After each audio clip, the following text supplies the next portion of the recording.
Hello, and welcome to yet another episode of the Back to the TARDIS podcast, the podcast where we take a look at every single episode of the 2005 revival of BBC's Doctor Who. I'm Jeff. I am Skylar. And I am Dirk Strider, and I'm dying less than we were last week. And today we are discussing Series 5, Episodes 4 and 5, The Time of Angels and Flesh and Stone by Stephen Moffat. This episode, of course, features the return of the ever-popular Weeping Angels. Stephen Moffat's personal description of this episode is the aliens to Blink's Alien. Sort of the more action-packed sequel. And it also features the first return, unfortunately of many, of River Song. I will say, so here's my thing with River in this episode. She's annoying, but she hasn't reached peak, oh my god, fuck off River yet. Yeah. She's at least somewhat tolerable for most of it. There are some bad parts, but she's tolerable for a decent chunk of it. I feel like it almost feels like Stephen Moffat learned how to write romance from reading Tumblr fan fictions of Doctor Who. We have discussed that Stephen Moffat is a wife guy. Yes, absolutely. Yeah. River Song is just the biggest showing of him being a wife guy. Yeah, it's just so weird and awkward the way she's just like such a wife guy wife, and you know, it gets worse later, but even in this episode she's just so like, haha, you know, my dumb man, haha, I'm the smart one. Yeah. Boomer comics, but add a time travel twist. Yeah, no, it's definitely like, it's kind of like there's something that I can still respect here, which is like when shit gets serious, she actually actually pulls her weight, and like there is like a very noticeable point where the like haha wife guy shit stops, and it's generally when the episode actually picks up and starts to get serious, so I can respect that. And again, it's not nearly as bad as she'd get later, so, you know.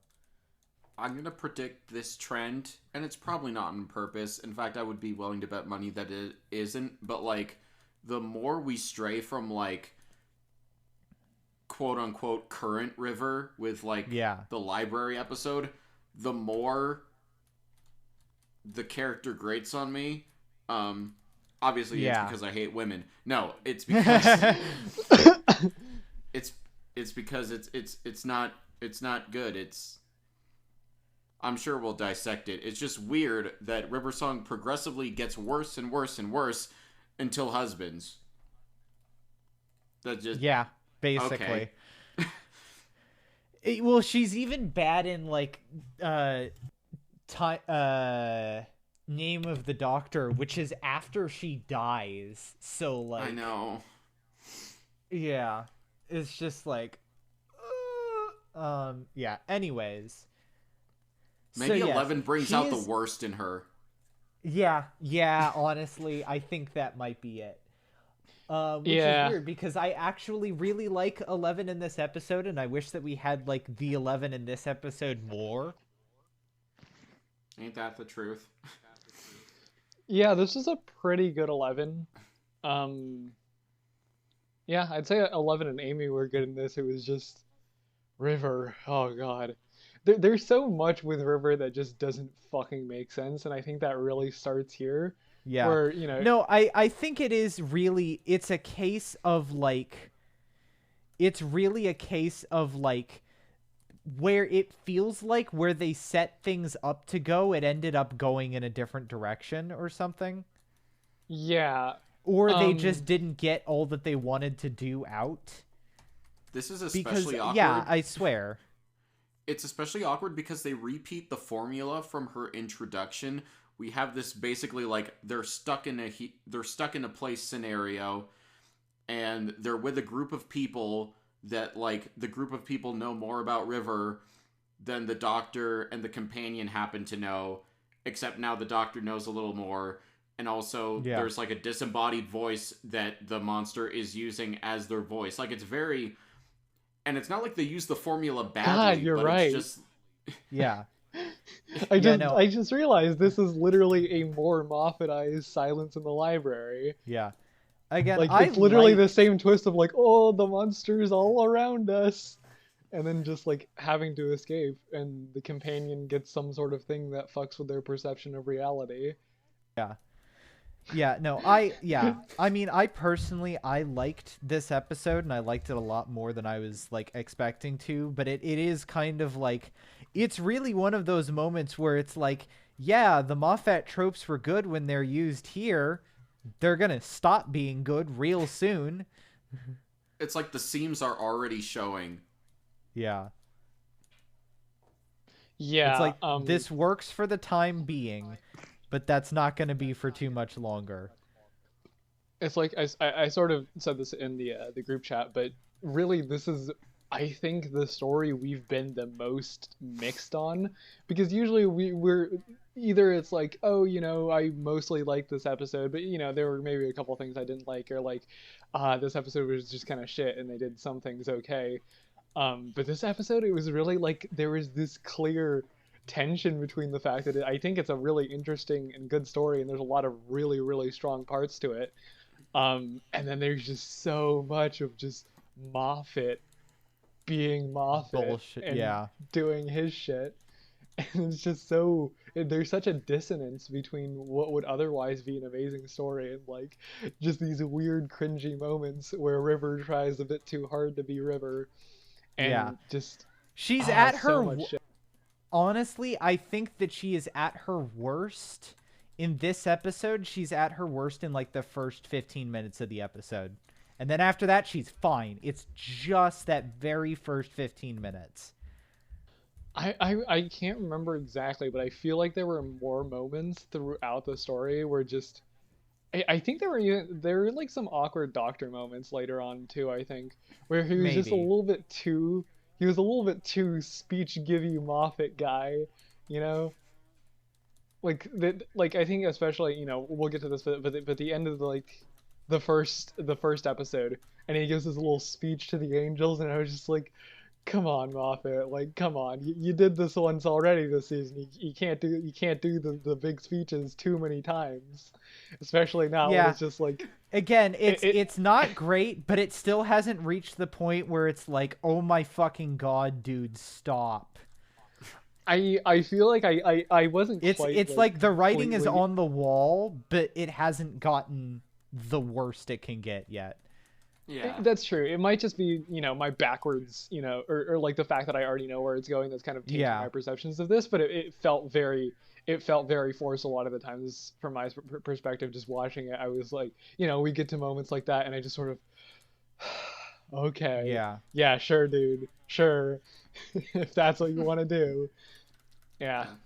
It's a progression, and it's weird that we're able to see where it leads, especially because, like, you're right, for the speech of, like, you know, there's one thing you never put in a trap, me, and like that's a cool line. That's kind the of like one, like it works in that situation, because it's like the first time we had, like, it's still early enough, and like it makes sense given the situation.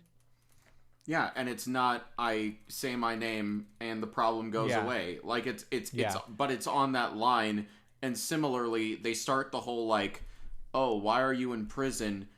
And there's just like, she killed somebody, and maybe it's like it's so fucking patently obvious that that's where they were going with that. Like it's just like so incredible. Like it's not even like a mystery. I guess the mystery box is that like, yeah, it's clearly the Doctor, but like it's not even like the mystery box in series 6 where it's like, oh, we know that he's theoretically going to die until he annoyingly copped out of that. But we don't know how he's going to die. And that was something that was interesting, as opposed to here where they're just like, yes, she killed a good man. It's like, why are you beating around the bush? It is very obvious here who you were talking about. And I feel like this could work a lot much better. Like we're obviously like going into the whole arc and critiquing the whole thing kind of right here, but like if it was clear that 11 knew what was up, he just didn't know how or why. But the idea that it's just like, oh, I'm in the dark just as much as you. It's like, come on, dude, you're a virtually immortal person from the planet that like literally invented like time fuckery. You should have some extra awareness about this bullshit. But the fact that he's in as much in the dark as like everybody else, even though there's times in 11's tenure where it seems like he reveals that he actually knows more than he lets on, but then he doesn't. It's just it's the start of something that's full of a lot of BS, even though it's not that bad here. So yeah, it's a weird balance of okay but not okay. Yeah, definitely. And I will say there are some like better Moffatisms in this story. Like one thing I would specifically point to is sort of the reveal in the first episode that like, oh, they're all angels, and you know he does it in a very Moffat way. He's like, you know, the guy has had two heads, and they're like, yeah, what about it? Well, why don't the statues have two heads? And it's like, oh, you know, I remember being, you know, it didn't get me this time because I knew it was coming, but I remember being a kid and watching that and being like, holy shit, they're all angels, dude. And especially because it's one of those things where, like, I mean, that's not necessarily what would happen, but it feels like something that, like, if you're paying attention, you'd, like, notice and be like, well, hang on, that's a plot hole, and then the episode will be like, surprise, bitch, no, it isn't. Yeah.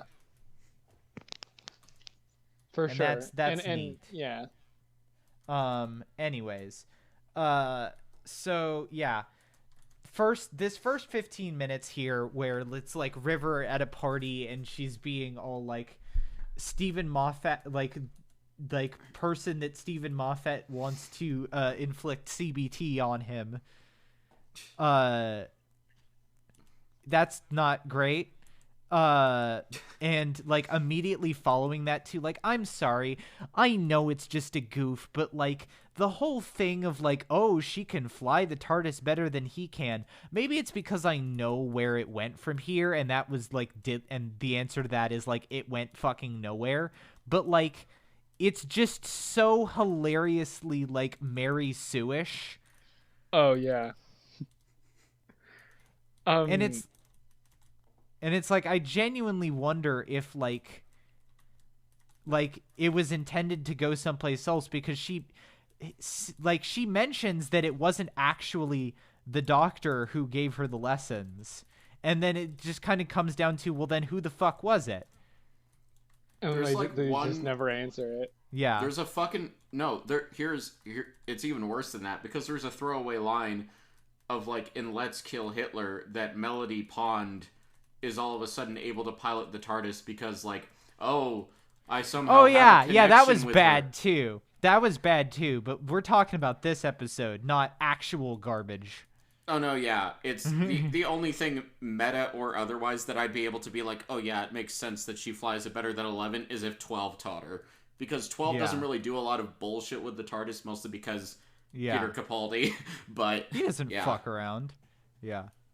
Yeah, and that would actually have been, if they had actually said that in 12's time, it would have been funny, because it would have been the, I think it's the bootstrap paradox. I know there's an episode about it, but like, it would have been that they just passed that information in a circle about how to actually pilot the TARDIS better. But no, it just never gets brought up again. And there's sort of a running thing with like the Doctor River relations here, where they just sort of, I said this in the group chat, where it really feels like we missed an episode between them, because the Doctor feels like he knows a lot more about River than he did at the end of Silence in the Library. And he doesn't know everything, like he's still clearly very in the dark, but it feels like he knows just enough more that it's noticeable. And it's like, is there like a story between this? I kept wondering, like, is there maybe like expanded universe stuff that like takes place between this? Like, it was just very off-putting for me. I don't know if you guys like noticed it as much as I did, but yeah, it felt really Yeah. weird to me Yeah. that he just seemed to know more than he should about her. Yeah. It felt very much like if there was like a moment where it was like, oh, the last time I saw you, you whispered my name and then you like died right in front of me and I Died. barely saved you. Like if there was a moment of like him catching himself or preparing himself or just like stealing himself for something, but it's just like, oh no, this is River Song. And it's like, okay, Yeah. okay. It's like, damn, bitch, you met this bitch once and she fucking died, and you're just like, oh Yeah. yeah, no, this is my future wife. Yeah, this is all fine and good. I'm Yeah. And totally just like and on board with also this. it's like the line again, I know they're just supposed to be one-off jokes, but like the like, oh, he leaves the brakes on thing is just glue sniffingly dumb. It's not even really that funny. It's just like, okay. All right. Keep your wife guy shit going, man. Whatever.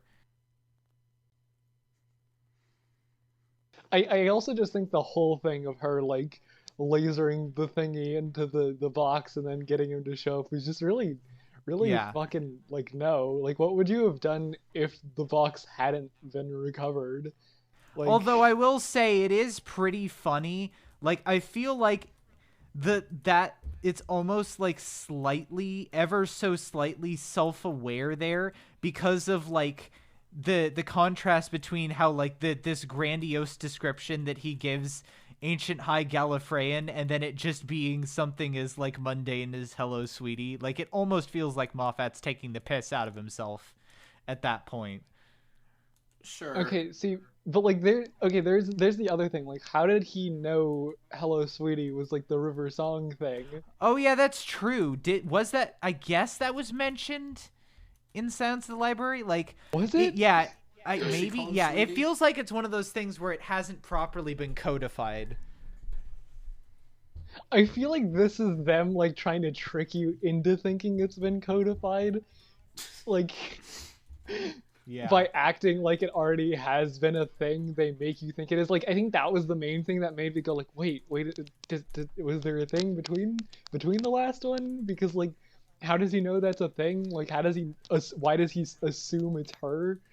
It's like it's just such a thing, you know? It's Yeah. like, And why? this leads into a whole other problem of like you can understand why Ten is intrigued by River. Like we don't have to go into that again. It's like very well done in the episode, but for the majority of Eleven's time, and it especially gets bad by series 6, it's just kind of like Eleven gets horny on the mystery, and this happens with Clara too. That like River does things that he actively like wouldn't allow regular companions to get away with, Yeah. but it's just like, oh no, I kind of like her even though I shouldn't, and it's passed off as like a tee he horny for future wife joke, but like Yeah. actually why? Yeah. No, definitely. Anyways, We'll be here all let's day. actually talk about the actual meat of the episode, which is once they arrive on the whatever the planet was at the crash of the Byzantium. I have to say, also a side note, I have to compliment. I feel like this episode is one of the better looking visually episodes of Series 5, and Series 5 is already pretty good looking. So I have to give kudos for that. I believe the guy who directed it is the same person who directed The 11th Hour, which is also one of the visually better looking episodes. Yeah, that was definitely one thing I noticed was just like, okay, even though a lot of the things happening were like stupid bullshit, it looked very nice. Like, just the whole sequence with River was very well Yeah. directed. I did pick that out. I was like, this is really well composited to create a flow of events. Yeah. Everything that's happening in those flow of events is kind of contrived and stupid, but it looks nice. Yeah, never Yeah. did I not buy the set piece, which is important. Absolutely. Yeah, Yeah. definitely. So yeah, we get into them landing, and you know the the stock scene that he includes basically anytime she shows up after the first time, which is like the "oh, where are we" scene, which yeah, okay, whatever. But we get into like the real sort of meat once they start like reveal that the Weeping Angels are there, and we get into the scene where Amy is in the room alone with the recording of the angels. And I have to say, like, I thought I would hate a lot of the changes that they made to the angels, but honestly, I actually kind of dig them. Like they feel like they amplify the sort of thing that you kind of got in Blink, but not quite as much, which is them being these kind of playfully malevolent god beings that have like terrifying power. I got that vibe too. And I guess and like I remember when we reviewed Blink, I was like, yeah, I really like how they're handled in such a sort of closed fashion in this episode. And while I definitely still think that Blink is the stronger outing with them because it's so closed, I don't think a lot of the changes that they made here were bad. And I think they vibe pretty well with like kind of what you see of the angels. You just have a voice to better explain their malevolence with. Yeah. And I can sort of buy it just because, you know, for one thing, I'm pretty sure I'm pretty sure in Blink that was the Doctor's first experience with them, and it's not like he got a lot of contact with them. It was literally like no contact, and he only got the information he got from the people who were involved in it. And so it's obvious, you know, he's not going to know everything, and that's sort of like having the Doctor have to figure it out. You know, I honestly think my main complaint for those changes is that they never come up again, as far as I remember. And I think that might be a victory of the Daleks thing, because like, I mean, I don't know exactly, but I think the fan perception in a lot of things is like, oh yeah, this episode isn't as good because of the changes that they made, which whatever, I don't know. But I honestly think that the Angels, I mean, it's been a while since I've seen it, but I think the Angels Take Manhattan is a worse episode than this, and it also tries to go back to the basics. Yeah, so I feel like definitely. I feel like re-retconning the Angels was honestly one of the things that made them less usable, and that's why in future, like in the next appearances, they definitely. I mean, I don't think they should be used super often because like every like, you know, it's kind of the sequelitis syndrome of every subsequent time that they are used, they're worse. Yeah, like also there's a good justification for them being here, because it's like the idea of, okay, they're drawn to the TARDIS, that's cool, but this is like the TARDIS on crack. Literally, like it's the crack. So that makes sense. Funny but joke. Then, teehee, unfollow me on Twitter. I deserve it. But yeah, and then in Manhattan, it's just like, oh, they've made New York their home. Why? We don't fucking know. Hey, definitely. I'm the Angels. Hey, I'm walking here. No, I but cook it at time energy. Like when I think about Angels in Manhattan, it's just they try really hard to be the Angels from Blink and just can't. And I think what I respect about the Angels in this episode Blink they found works a new because Blink works because it is a small self-contained episode with self-contained characters who are not the Doctor and the companion, and there is no TARDIS. Yeah. So you kind of have to rewrite them if you want them to be used in a normal Doctor Who episode context. And I think this episode does that admirably. I wouldn't necessarily want them to be as recurring as some of the Doctor's other foes, but I think they're pretty good here. Yeah. And I would honestly like to see another Angel appearance in the future that uses some of these more creative, like dynamic aspects to their existence to tell a more interesting story. Like, hell, what if you just like had an image of an angel floating around and it got out into like some planet or something, and then it like angelifies people, Yeah. That would be an No, interesting like story. like the image of an angel thing is such like I'm gonna bring up like a haha internet meme thing, but it's like an SCP Eldritch horror kind of thing, which I think Yeah. really helps with the angels. That's really cool. And I also think it actually expands upon the very end, like final shots of Blink being just shots of statues as if to kind of stoke your paranoia.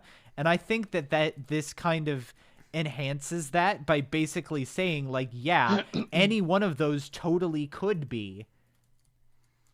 It's a shame Yeah. they really drop the whole image thing, because what it struck me is like you could take that way more terrifying places. It almost reminded me of like the fucking Netflix's Bird Box, of the whole horror being that like the whatever monster it is so terrible that whoever looks at it just like immediately tries to end their Dies. life because it's Yeah. that terrible.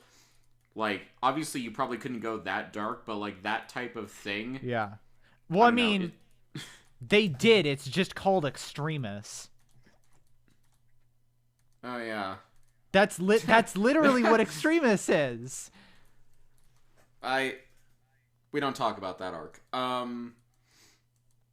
Not man, yet. at least Extremis is good. That's true. Anyways, yeah, it's a good implementation, and I think it's overshadowed because like after this point they just kind of do whatever with the angels. Yeah. And it's kind of sad that the most interesting thing that's been done with them in years is showing how they would be imprisoned, which is kind of dumb Yeah. to imprison a statue anyway, but whatever. Yeah. Yeah, no, we do know that the Angels will be making an appearance in season 13 because there have been Really? photos of them on set. However, you think I fucking expect a Chris Chibnall written or helmed Weeping Angel episode to not be fucking garbage? Okay, consider he wrote one of the best Dalek episodes since like a long time ago. It's actually, I would actually argue that it's still worse than most of RTD's Dalek episodes. Okay, but you have all of Moffat between that, so And I would also, well, okay, technically it's not a Dalek episode, but I would also argue that Magician's Apprentice, which is familiar, is a better episode. okay, you know, whatever, fuck it. It was a good episode. I'm just saying. It I was a think... good episode, but I've cooled on it a lot since my initial viewing, especially since I realized it just kind of did the bare minimum. Oh, I mean, I guess this is kind of tangential, but I guess our standards were just so low that when he Yeah. could completely fuck Yeah, up, we my were like, standards- holy shit, yeah. this is amazing. Yeah, no. Yeah. And like I started to realize afterwards like how much it was deliberately trying to RTD nostalgia bait me, and I fell for it, and I hate in retrospect that I fell for it. Like seriously, half the shit Jack says is literally just recycled lines that he said from like season 3 or whatever. Anyways, There was only one Harry Potter reference, so I'm counting that as a win. Yeah. So yeah, we get to yeah, and it's, you know, it's effective horror, the stuff with Amy, very effective, I think.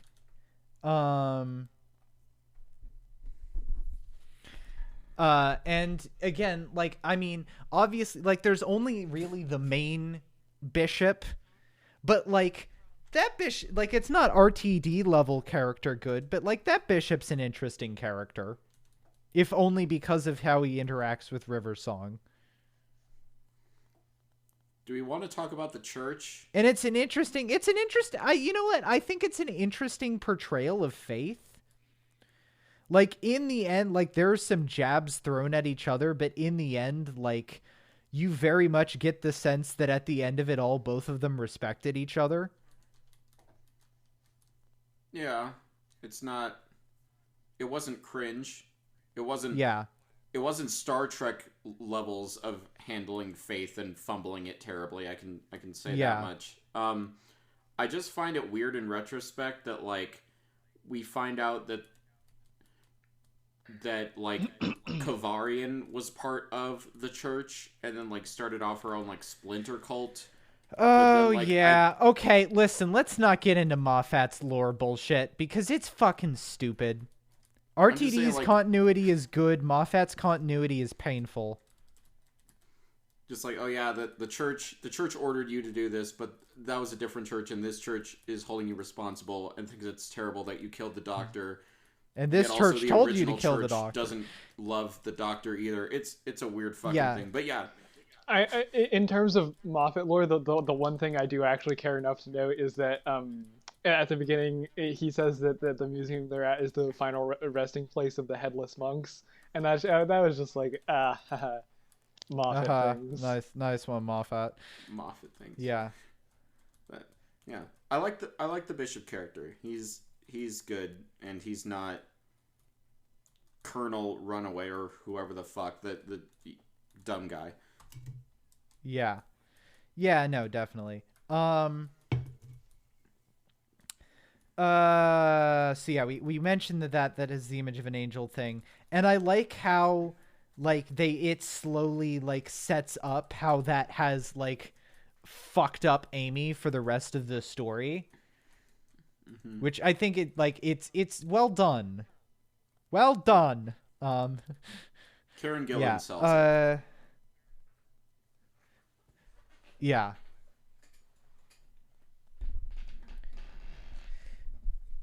And yeah, and just like the creeping sort of dread, like the atmosphere that you get when they're going through the catacombs is also fantastic.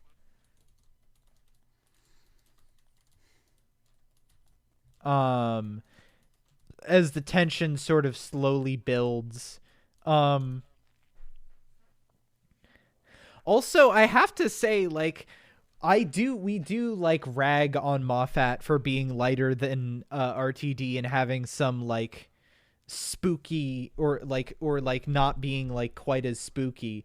But I have to give him credit to the line that Angel Bob says where he's like, he like snapped my neck. It wasn't as painless as people said, but at least it was quick. I'm like, Jesus, that's dark. Oh, and also the line later of like, oh, you said I would be okay, but I wasn't, which was kind of hokey, but it was still like, oh man, you went for it. Well, I mean, it dude. makes sense because it's something that's intentionally, like, they're intentionally trying to taunt the Doctor. Yeah, which No, is no, I also think a it's really definitely great good. thing. I like how they taunt him and goad him. Like, Yeah, that's such and yeah. I think it goes back to what you said earlier about how the angels are like slightly mischievous, malevolent, godlike figures. Yeah, and like you, it all comes back to that part in like Blink where it's like, yeah, okay, we're fine, we can see all of you, and then they start flickering the lights. Like they could have just turned the Yeah. lights off, but they're flickering it to fuck with them. Mm-hmm. Yeah, and you really get that in this episode, especially once we get Angel Bobbin, just the voice he serves as, is I think really interesting. Like that idea of like using stripping someone's voice and using it is, obviously that's something an idea Moffat is recycling to give voice to an otherwise voiceless enemy. But Yeah. I think it works really well for the Angels, and it helps make the Angels a lot more interesting, give them actual character in this episode instead of just sort of being a vaguely threatening thing like most episodes or like the Yeah, other definitely. Angel episode. Mm-hmm. It plays into the theme of, like in series 5, that the idea that the Doctor is like some protagonist in a fairy tale that's like this angel that takes Amy away, and Bob almost kind of acts as like the devil or the vocal object saying like, no, you're not all this, along with all the other good like angel taunting parts. But it was something that I appreciated, that already this image of the Doctor that Amy has kind of built up and will continue to like maintain despite everything, because she gets traumatized to hell and back in these 2 episodes. It's some really good stuff, and we fucking stumbled last episode, I'll tell you that. But it's, aside from that, it's the quality's been pretty consistent in terms of like that overall idea that they're going with for 11 in this series. Yeah, definitely. Yeah.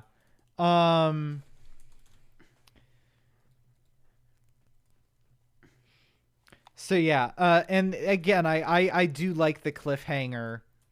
Yeah, people said it might be hokey, but I like the "there's one thing you should never put in a trap me" line. I like that. So sue me. I am very tempted to make a joke here. Oh no. About a Yeah. word that is hotly about the gamer word that is hotly debated on the internet. Is that the Yes. joke that you're gonna make? The joke about the gamer word? Are you gonna talk about the gamer word, Dirk? This is gonna set Reddit on fire. I'm just saying you can take that line in a very different context. Yeah. All right. Anyways, Come moving to us for on your to fanfic this. ideas. Yeah. Femboy 11. Anyways, so we move on to the second episode. I also have to say I give kudos because I think this is a pretty good like not bullshit cliffhanger resolution. Like it's like, oh yeah, okay, that makes sense. I mean, I think what makes it good is that it's not even like he does the thing before the cliffhanger, Yeah. so it doesn't feel like a complete asshole. Yeah. I feel like it's a relatively simple solution considering how much he hypes it up. Like, it's like, okay, Listen. that's like creative, but it's not like the least obvious thing. Like they literally mention the gravity thing like multiple times, so it doesn't feel Yeah. the most satisfying resolution. But I think it works well enough that I'm like, yeah, Yeah. okay, that was fun. I do think the speech leading up to it was really dorky and unnecessary, especially considering how it's just like shooting a thing. Oh, also, I will point out that it would have been very funny to see an alternate version of this with 13, where she just gets everyone killed because she refuses to use the gun. Yeah. No, so what Nice me. I would say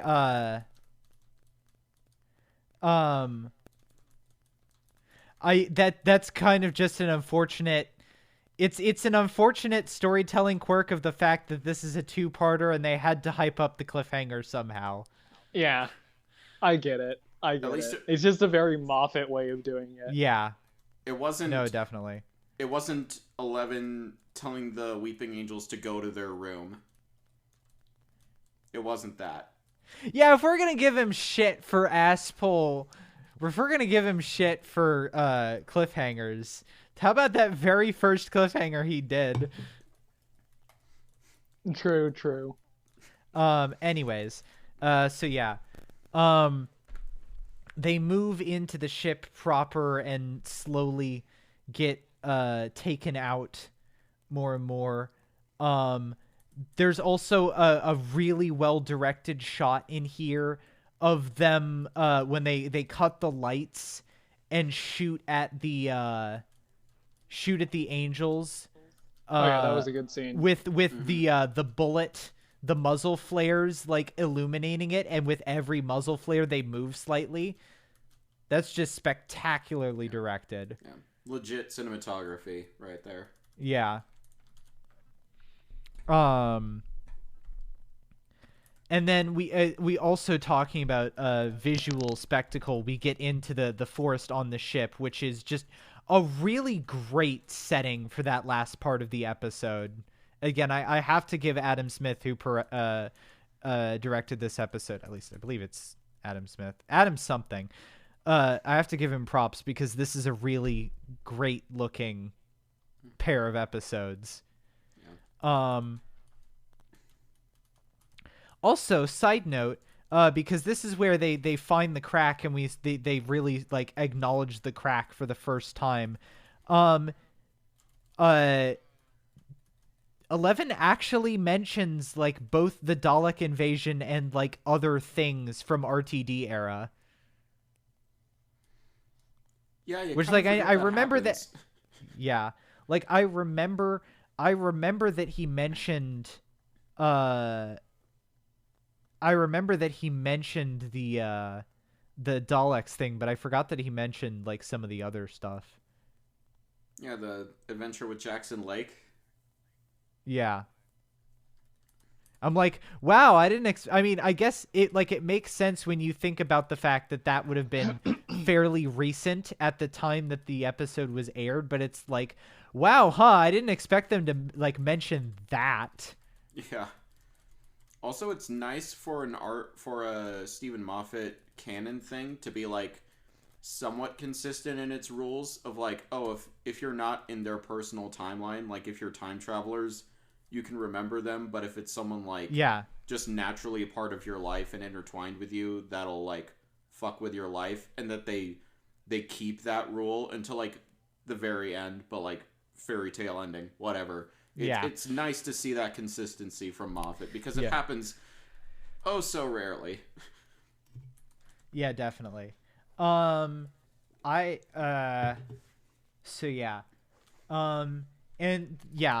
also just the ticking time bomb that is Amy slowly counting down. Again, I honestly, like, after the River Song shit at the front, I actually really dig this episode.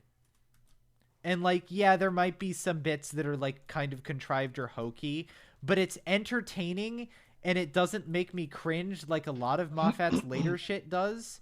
Like, it's just a well-constructed, well-directed two-parter that's got action and is intense. Like, it's exactly what I would want a mid-season two-parter to be. Yeah. It not only does it work like in its own self-contained way, but it works as like a natural way to be like, okay, let's shift the main narrative along.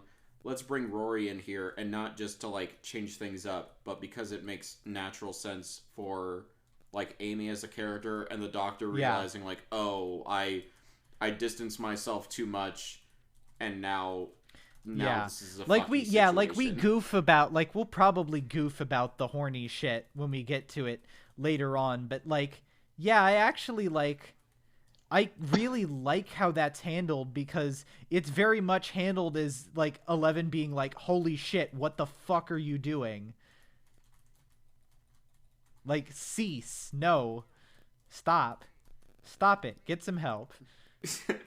Yeah, like even like Rose, Martha, like they were never that direct, even when they were like being real honest. And then Amy, like for all of maybe like 4 days worth of adventures, is like throwing herself at him. Like even he's bound to pick up on that. It was a nice touch from like the oblivious. Well, I mean, there's Dr. also Man. the psychological trauma that he absolutely accidentally inflicted on her, but we talked about that in the 11th hour episode.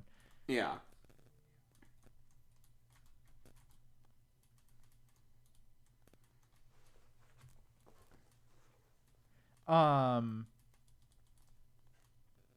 So yeah, we have the slow countdown where it's like just the way that the angels are portrayed in this episode is like you get the sense that like when they are having a reprieve of any sort, it's not because they outsmarted the angels, it's because the angels are toying with them, or at the very least, if they have outsmarted the angels, it will not be for too much longer. Yeah. I forget that... It's just wonderfully atmospheric. I forget that, like, the reason she counts down isn't for any, like, narrative effect for, like, the audience, but, like, in universe, it's the angels making her afraid and making the Doctor concerned. They're just like, yeah, we'll give you another ticking clock, because fuck you. Like, I love that. Exactly. The thing of just like, I may not be going into specifics as much, but again, I really like that last half of the episode of this last half. Like, I just fucking dig it, man. It's great. Well, a lot of it is set piece, but it's properly paced, it's properly atmospheric. Even if we don't have a lot to dissect, it's because, like, everything works, pretty much. outside of Yeah. the Yeah, occasional weird when river when bullshit. when they sort of introduced the time crack, at first I was like, okay, this is a bit much. You're like throwing too much onto this episode. But then when I saw like how things worked out with the time crack and the angels, I was like, okay, no, that works. Yeah. Yeah. So I think I was a little off put by it at the beginning because I thought it was maybe like a too many cooks thing. But then they tied Yeah. it together and it Yeah, worked. the So I was creeping like, yeah, okay. horror, the creeping horror of everyone slowly being picked off while Amy is left alone with her eyes closed. Yeah, that was really well done. Um Also, side note, uh I like how they were good enough with the continuity that when you get the scene, which you realize later is from in the future at the end of the series, when 11 comes in and is like, Amy, you need to start trusting me, you can see just barely that he has his jacket on, which he shouldn't have because he lost it. And like it's in a close up, so like you're not gonna like notice it, but it's there if you're looking. Yeah, it doesn't cheat visually. Yeah. And a rare closed loop time bullshit thing from Doctor Who that makes sense. Holy crap. Yeah. Absolutely.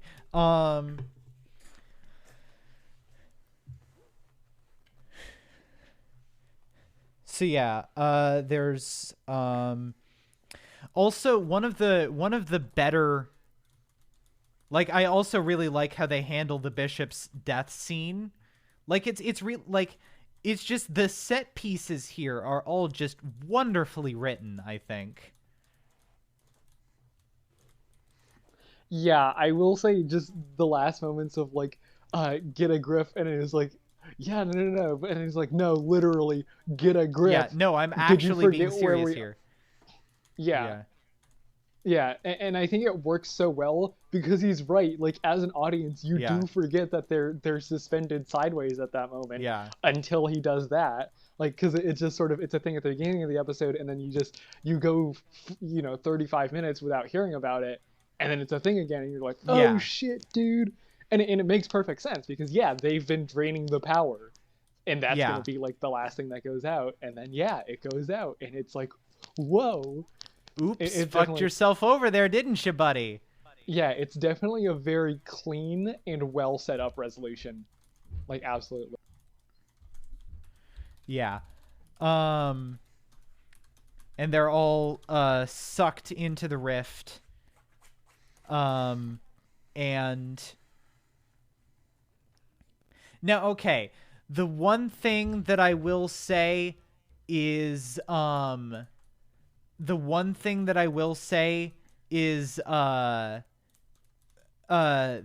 bit where like, well, the bit where Amy has to like cross the ship with her eyes closed is tense. The thing where he's like, just act like you can see them is stupid. But that being Yes, said, the actual circumstances and like nitty gritty of her crossing the ship with her eyes closed is tense and well executed. absolutely. I was gonna say the same thing. That was like one of the other things in the later episode part of the story that I was just like, yeah, okay, no, that doesn't make any sense at all, because it's like it's a quantum lock. They'd be able to tell if they're alive at that moment, and also just showing the angel moving kind of defeats the whole thing because you're not supposed to know what they actually look like. But like whatever, they're both like these smaller things that just are kind of bullshit and don't make sense, and it's kind of just like get them out of a corner they wrote themselves into. I do Yeah. think showing the angel moving was unnecessary, and Yeah. it kind of fucks with the angels a bit for me. Yeah, it But looks a little weird.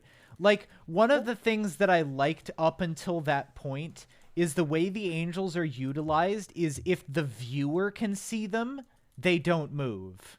yeah, And that's like one case, like that's the only case in the episode where it breaks that rule because, like, for example, the only other time when you really like actually like really see them moving in little bits is the muzzle flare scene, which works because they are Yeah. technically moving. Yeah. Because you're missing like seconds of it at a time. Um, yeah. Yeah. They push the envelope there of like how stupid you can be while also doing something good because you're doing something stupid. Yeah. Yeah, definitely. Um, there's also I also like how it's eventually resolved, like this genuine like, oh shit, she fucked up, and then like River actually fixes the teleport. Yeah. It's River competence without River competence. Yeah. For sure. Yeah. Uh, oh man, what was I gonna? Blah.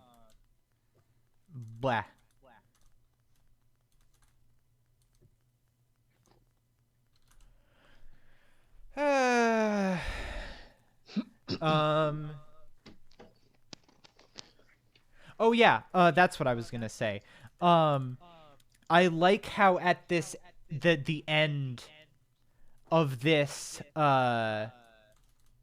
the end of this sequence, like you can tell as it goes on that like the like 11 is actually like very genuinely getting stressed and snapping at people.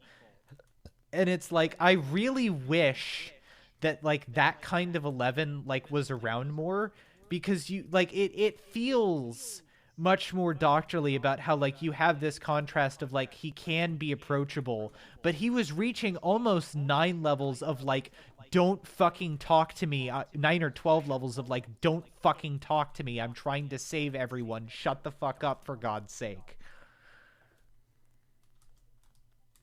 which I really like. Yeah, it's just like I really wish they took the character in that direction, but they didn't. Oh well. Just one wish I would have, and I think I've said it before, is to just peek into an alternate universe where they went with the plan of 11 staying on one more series and delving into like him being meaner. Yeah. And it's like, it's honestly like Matt Smith can pull it off really well, and I honestly think that like it's times like these when you really sort of remember that like the shitty writing in series 6 and 7 aside, like there is a reason why they hired Matt Smith, who was basically a complete unknown, because he genuinely blew everyone at the audition away enough that they're like, oh, we have to do this person. He was like one of the first people that they auditioned, and Stephen Moffat was like, oh, holy shit. And if I remember correctly, Peter Capaldi was in like the shortlist for people for 11 too. So yeah, absolutely. It's like, yeah. So yeah, I'm disappointed that it didn't go that way, and I really, it's never gonna happen. But I wish that Big Finish would do like a kind of what they did with 6 for 11, where they kind of make him a better, more well-rounded character. That's probably not going to happen, but I wish it would. I mean, David Tennant has to be more expensive than Matt Smith. Maybe he just doesn't want to do it. Maybe he's just chilling, which, you know. Yeah, valid. I don't know. Like, they have maybe, yeah, I don't know. It might just be because Matt Smith has actually been in a lot of other stuff recently. And, like, David Tennant has too. But David Tennant's also a fanboy. Yeah. Like, amazing mega nerd. Well, Matt Smith can't act in The Crown forever. Who does he play? Prince... What's his name? Oh, is it the prince dude who looks like a fucking emaciated corpse now? Yeah. Oh my god. Yeah. Jesus. Anyways. So yes, we get into the end here, and we already talked about how they handle the whole thing here with Amy really coming on to 11. And again, like we have our we've talked about it, but in the end, I really do think that like the way that they handle it is very good, and it's not supposed to be a funny thing. Like it is a genuinely like 11 being like, "Oh, holy shit, this is genuinely uncomfortable, fucking stop." Yeah. To Like Stephen Moffat's credit, he has said that, like, in retrospect, it came off as way more comedic than he intended, and I he did not honestly want it to like it. come out that way. I think that might just be because people are kind of shitty and hashtag we live in a society, but like I didn't particularly read it as like it's like I honestly kind of find it hard with how Matt Smith is acting to read it as comedic. Like you can very clearly read like a genuinely uncomfortably thing, and I guess it's maybe because that kind of thing gets used as like a stock like joke in like something like sitcoms or stuff, and I haven't watched that much sitcoms, but like yeah. Like, yeah. Yeah, I mean, I kind of remember laughing, like, when I've watched this before, but more in of, like, I don't know what else to, like, I don't know how else to react, so I'm gonna laugh. Yeah. But it's not, like, tee-hee gag time. But, you know, Yeah. it's, I can still understand, Wacky like, comedy. validate Yeah. how it can make some people uncomfortable, but I also think with how the episode plays it, it's like, clearly this isn't gonna go in the worst direction it could. Yeah. Yeah, definitely. So yeah. And of course it's also going to lead into more Rory shit, so like hell yeah, dude. Rory Nation, rise up. Hell yeah. I commented on this in the group chat, but the doctor makes a snide comment about how Rory isn't hot, and it's like, dude, he's hotter than you. Shut up. Yeah, yeah. I don't know, man. That was like yeah. I don't know. But yeah. And that I guess that's it for today. So next up we will be covering The Vampires of Venice by my boy, my man, my dude, Toby Whithouse. He may not write the most spectacular shit, but goddamn is he consistent. And I will definitely say that as you may know, I've been watching some of these already, and I have already watched that episode, and it's a pretty fucking good episode, honestly. So yeah, I'm definitely hyped to talk about that. Until then, oh wait, we got to do ratings. I'm completely whacked out today. Yeah, as I said, I think is it like as well plotted as Blink, and like is it firing it on as all cylinders as much as Blink is? No. Is it still a very decent episode that is entertaining and just like the perfect kind of like action-packed like mid-season two-parter that is like allowed to just be a fun story that can breathe instead of having to deal with like arc finale bullshit? Yeah. So like yeah, the set pieces are really good. River Song may be fucking annoying in the first half, but that's only really enough for me to bump it. Like, that only really bumps it down to, like, an A- for me. Like, I really dig this episode, honestly. Yeah, this is Moffat when he's on his bullshit, but he hasn't gotten lost in the sauce yet. Yeah. It's Just no the right amount of Moffat bullshit. Aside from the River Song shit. Fuck that shit. Exactly. Yeah, it's no 11th hour. It's definitely no Van Gogh episode. There's definitely episodes in this series that stand out far more, but I do think this is a little bit of a slept on gem considering how the evolution of the monsters is pretty natural and coherent and fits with the threat level. Just overall, a lot of the set pieces, even though we didn't comment a lot on them, They're well done. The forest on the ship is a nice way to diversify the arena in which the episode takes place. There's a lot that is done right, and it, to me at least, it outweighs the bullshit, especially because Matt Smith is doing his best. Karen Gillan is fucking, selling what she has to go Slaying through. it. Yeah. So yeah, this is a solid B. Yeah. Um, I'm still very torn on this episode. There's just so much that really does hit it out of the park for me. Just with the angels specifically, how they're done.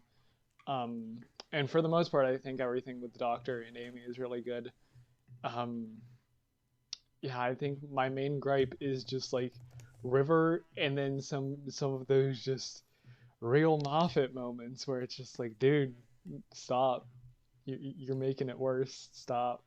It's just, I feel bad for giving this episode like, I think I'm gonna put it in a weird place and just say 7.75, because I feel like I feel bad for that because I feel like parts of it deserve to be better rated, but it's just like there's just some Moffatisms that really drag it for me. Yeah. That's fair. I can respect that. 7.75. Yeah. So yeah, we already discussed what we're doing next time. So yeah, until then, you can follow the podcast on Twitter at B2TARDISPod. You can follow me on Twitter at WheatleyDL, and then Twitch at WheatleyDLT. I have no joke for this week. This was a fun episode. You can follow me on Twitter at SkyHigh9_5 for all your mediocre shit posting needs. I am Dark Strider, and you can follow me at IMQ_Wixotic, because it's like Quixotic, but with an underscore, so that the first part reads IMQ. Quirky. Funny. Funny, I didn't know you were John Delancey. That's it. That's the one Star Trek joke you're getting from me. Cue laugh track. Cue it. Yeah. Fun. And we will see you all next week.